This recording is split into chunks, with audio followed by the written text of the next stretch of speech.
Alright, I want to first start off with saying, today we are faced with a major problem, the inequality of same-sex marriages. In the United States, homosexuals do not have the right to legally marry. Instead, homosexuals are forced to use the term civil unions. It boggles my mind how this country preaches the greatness of freedom, prosperous opportunities, and equality this country offers, yet we treat our own with the slightest respect. You might think that civil unions have the same benefits as marriages of heterosexual couples. However, that is not the case.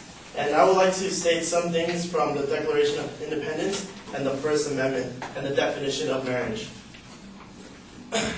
We hold these truths to be self-evident, that all men are created equal, that they are endowed by their creation with certain unalienable rights, that among are these life, liberty, and the pursuit of happiness. And these homosexuals are looking for the pursuit of happiness.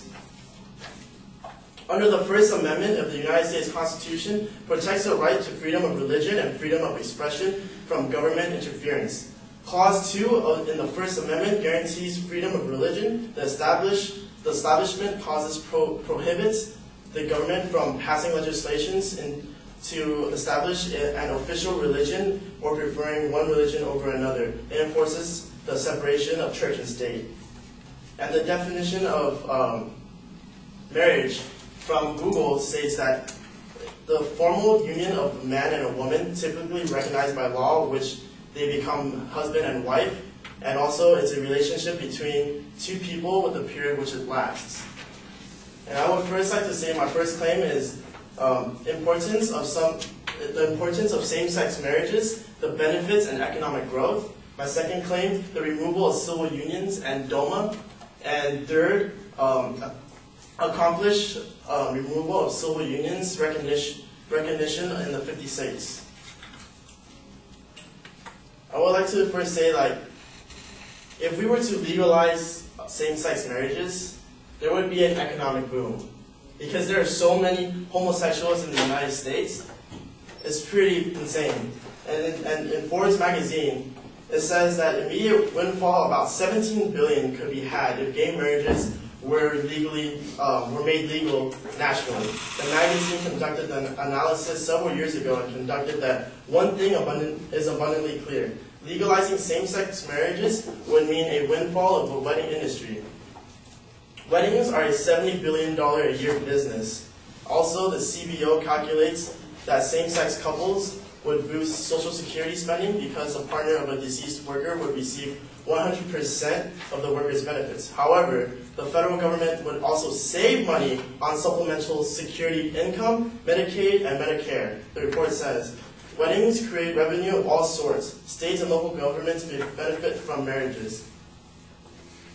Also in Wall Street, they approve of homosexuals and being able to marry. It also says that supporting gay marriage was just good business. That's nothing new. Wall Street firms have offered domestic partnership benefits for years. Banks and brokers rank number 2 behind law firms as the best companies for gays to work for, according to Human Rights Campaign. Why? In many ways, it has to do with competitiveness. U.S. banks and brokerages have to compete with foreign counterparts for top talent. Foreign firms long have been accepting of employees regarding of sexual orientation. Second, expense isn't an issue. Offering health benefits to gays, employees, and same-sex partners costs about the same as those offered to straight employees and heterosexual couples. So with that said, people who are in civil unions do not get the same benefits of people who are in marriages. They do not get the same health benefits, they do not get the same tax relief, they do not get pretty much a lot of the stuff people in marriages get. They're not covered by the federal government because the federal government doesn't believe they should be together, even though in this country we're supposed to be equal. The William Institute at the UCLA School of Law, a sexual orientation and public policy think tank, estimates that 9 million, about 3.8% of Americans identify as gay, lesbian, bisexual, and transgender. This was taken in 2011.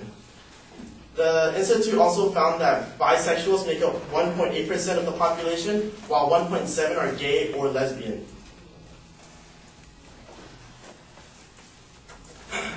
In my second claim, the removal of civil unions and DOMA. But I would like to first state that when the government puts its imprimatur on a particular religion, it conveys a message of exclusion to all those who do not adhere to the favored beliefs. A government cannot be premised on the belief that all persons are created equal when it asserts that God prefers some. By Harry A. Blackmun. DOMA.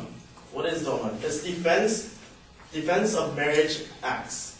It pretty much states, it was actually enacted in 1996 by President Bill Clinton, stating that all federal governments do not look at homosexuals or same-sex marriage as the same as a regular heterosexual marriage.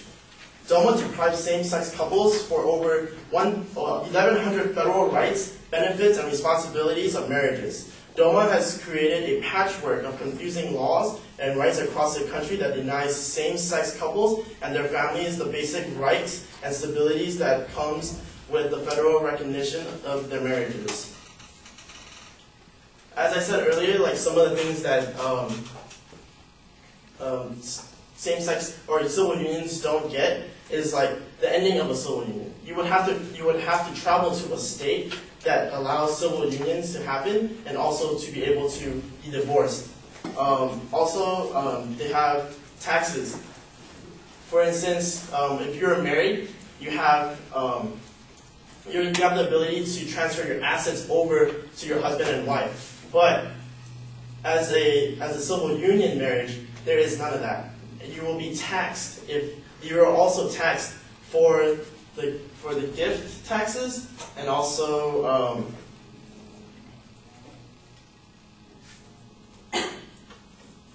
gift taxes and property taxes. And then so there you have to spend more money because time's up. I guess.